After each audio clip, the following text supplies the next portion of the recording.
Hey guys, welcome to my channel.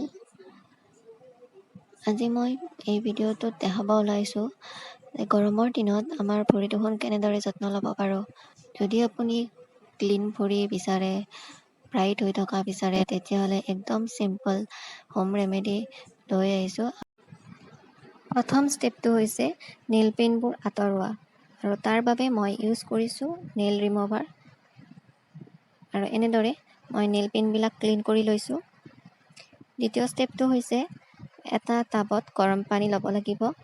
ইয়াতে এতিয়া 2 চামুচ ভিনেগাৰ, 2 চামুচ নেমুৰ ৰস, ভিনেগাৰ আৰু নেমুৰ ৰসে ডেড স্কিনবোৰ চাফ কৰি দিয়ে, লগতে নখৰ কোণত যি বেক্টেৰিয়া জমা হয় সেইবোৰ আঁতৰাই। আৰু 2 চামুচ চেম্পু দি দিছোঁ। যিকোনো চেম্পু ইয়াতে ব্যৱহাৰ কৰিব পাৰে। আৰু এয়া মই লৈ লৈছোঁ, আৰু পানীখিনি ভৰি দুখন যাতে থ'ব পাৰোঁ সেই হিচাপত গৰম কৰিলে হ'ল। এতিয়া 10 মিনিটৰ বাবে মই ভৰি দুখন পানীত এনেদৰে থৈ দিম।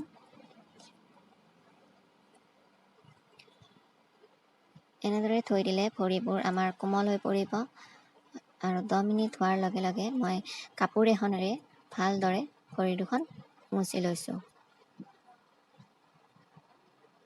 এতিয়া নেইল কাটাৰৰ সহায়েৰে মই নখবিলাক সমানভাৱে কাটি ল'ম।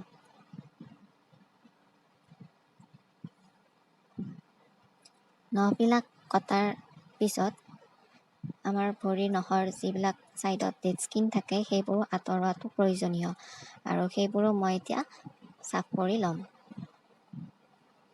ভৰি দুখন পানীত থৈ দিয়াৰ বাবে অলপ ছফ্ট হৈ পৰিছে, আৰু সেইবাবে নখবোৰো কাটিব ইজি হৈছে। আৰু মোৰ নখবিলাক অলপ ডাঠ হয়, সেইকাৰণে মই এতিয়া কাটি লৈছোঁ। আপোনালোকে ইচ্ছা কৰিলে প্ৰথম ষ্টেপটোতো কাটি ল'ব পাৰে আৰু গোটেই ভৰিখন চাফ কৰি ল'ব পাৰে।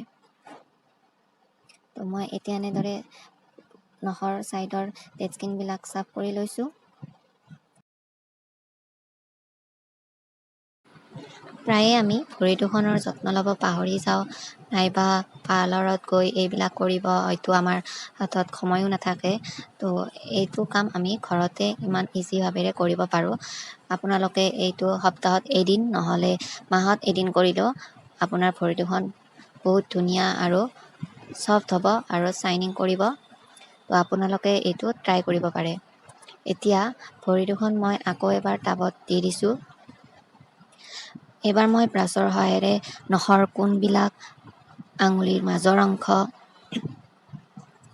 আৰু এৰি দুটা ভালদৰে মই ব্ৰাছেৰে ক্লিন কৰি ল'ম, যাতে ডেড স্কিনবিলাক ওলাই যায় আৰু যিবিলাক আমাৰ মলি আছে সেইবোৰ যাতে ওলাই যায়।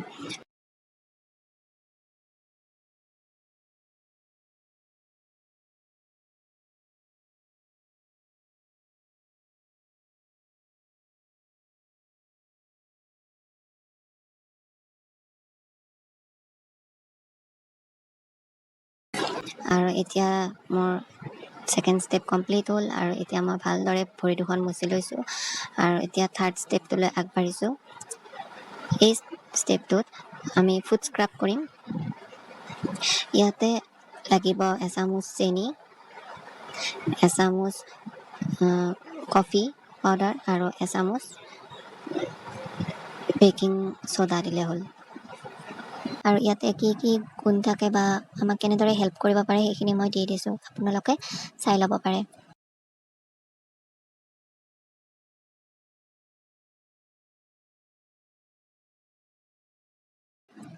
আৰু মই এইখিনি নেমুৰ টুকুৰাটোৰে ভালদৰে মিক্স কৰি লৈছোঁ। আৰু এতিয়া এইখিনি মই ভৰি দুখনত নেমুৰ টুকুৰাটোৰে ভালদৰে ৰাব কৰি দিম। নখৰ কোণবোৰ আৰু আঙুলিৰ মাজৰ অংশবোৰ আৰু এৰি দুটা ভালদৰে এই নেমুৰ টুকুৰাটোৰে ৰাব কৰি দিব, যাতে নখৰ কোণবিলাকৰ পৰা মলিবিলাক ওলাই যায় আৰু ডেড স্কিনবিলাক আঁতৰি যায়।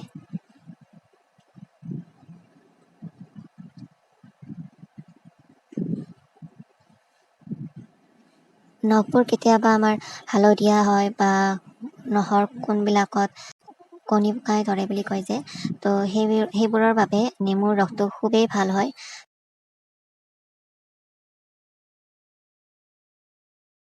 চাফা পানীৰে ভৰি দুখন ধুই ল'লে হ'ল।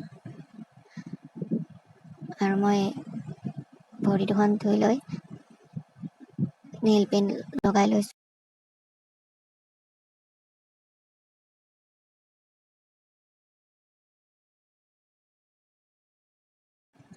নেইল পেইণ্ট লগালে ই আমাক নখবোৰত ধূলি বালিবোৰ সোমোৱাৰ পৰা বচাই ৰাখে। সেইবাবে আমি কেতিয়াবা নেইল পেইণ্ট লগাব লাগে।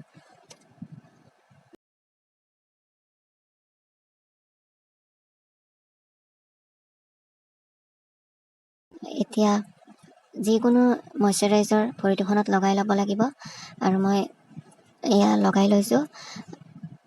মইশ্চাৰাইজাৰ নাথাকিলে নাৰিকল তেল বা অলিভ অইল এইবোৰো লগাব পাৰি। ইয়াৰ উপৰি ভৰিৰ এৰি দুটাক মইশ্চাৰাইজাৰ লগালে কোমল কৰি ৰাখে আৰু ভৰি দুখনো আমাৰ কোমল হৈ পৰে।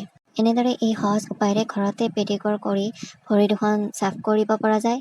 ইয়াৰ পৰা না কেৱল পইচা বাচিব, লগতে ভৰি দুখন গ্ল' কৰিব আৰু ভৰি দুখন কোমল হৈ থাকিব। আপোনালোকে ভিডিঅ'টো কেনে পালে কমেণ্টত জনাব বুলি আশা কৰিলোঁ। ধন্যবাদ।